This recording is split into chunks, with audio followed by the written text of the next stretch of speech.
За жал, политичарите во Македонија размислуваат од избори до избори. Сите ние, чест на исклучоците, не сме навикнати да размислуваме 10 или 20 години однапред за нашата иднина. Европскиот центар за безбедносни студии Джордж Маршал со своите едукативни програми прави одлична работа години наназад, за што е доказ и неговата алумни асоциација која е исклучително ангажирана на тој план. Почитувани, овој наслов денешниот на конференцијава е стандарден, меѓутоа имав прилика да видам некои од работните верзии претходно и рака на срце мене ми беше поблизок претходната верзија која зборуваше за тоа и прашуваше дали има светло на крајот на тунелот. Попровокативен е и дава повеќе простор за анализа. Значи, ја ќе се обидам на тоа прашање директно да одговорам. Јасно е, според мене, дека се гледа светлото на крајот на тунелот, а тоа последниот извештај на Европската комисија недвосмислено го утврдува и за целиот регион на Западен Балкан, не само за Република Македонија, за нас посебно. Точно е дека тоа не се случува прв пат.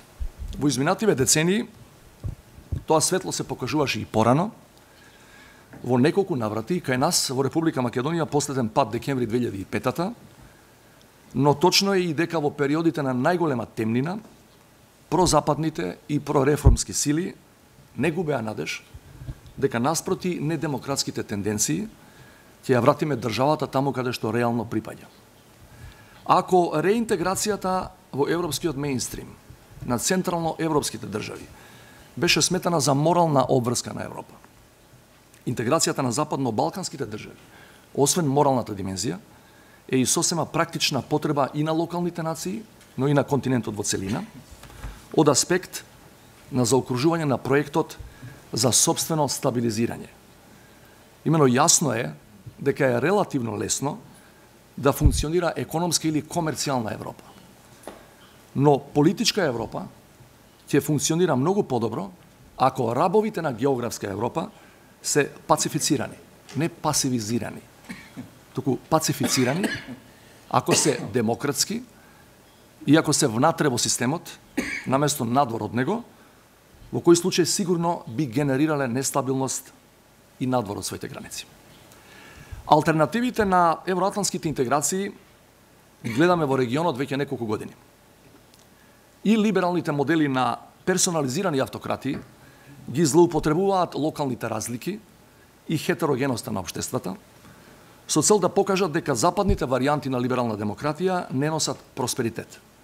Во Македонија таквите увезени модели ги злоупотребуваат меѓуетничките односи, во последно време ги злоупотребуваат македонско-грчкиот спор за името и најчесто преку лажните вести и платената политичка пропаганда не убедуваат дека одредени девијации во функционирањето на западните општества, кои се неспорни, се правило.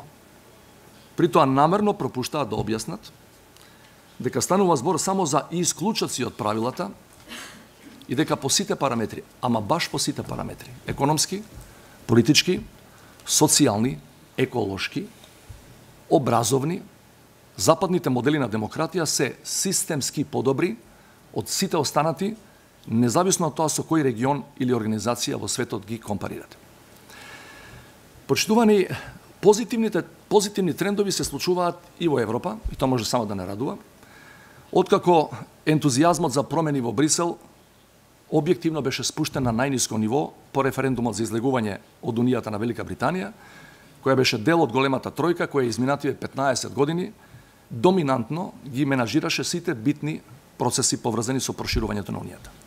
Нас, европјаните, може само да не радува фактот што Франција се враќа на голема врата во Европа со најавените суштински предлози за трансформација на организацијата. Лично, со нетрпение го очекувам француско-германскиот план за реформи во еврозоната, не затоа што тоа ќе има директно влијание врз нас, туку затоа што тоа, според очекувањата, треба да биде првата фаза од продлабочувањето на Унијата како предуслов за нејзино натамошно ширење. Почитувани, Република Македонија два пати во својата посткомунистичка историја покажа завиден внатрешен капацитет за демократски исчекор, незабележан во посткомунистичката историја на Западниот Балкан. Првиот пат кога само после 3,5 години по конфликтот добивме статус на земја кандидат за членство во Европската Унија, и вториот пат пред 10 дена со безусловната препорака за почнување на преговори само 10 месеци по падот и по крајот на најригидната автократија на Балканот, по падот на Милошевиќ. Немам ниту најмала намера да ја минимизирам виталната посредничка улога на меѓународната заедница во овие постигнувања, напротив, но факт е дека и пред 13 години и денес круцијален фактор беше политичката волја на домашната владеачка структура, и се разбира мнозинството граѓани, која поддржува да се вложи себе си без остаток, но и да ги ангажира сите потенцијали на општеството за доаѓање до целта.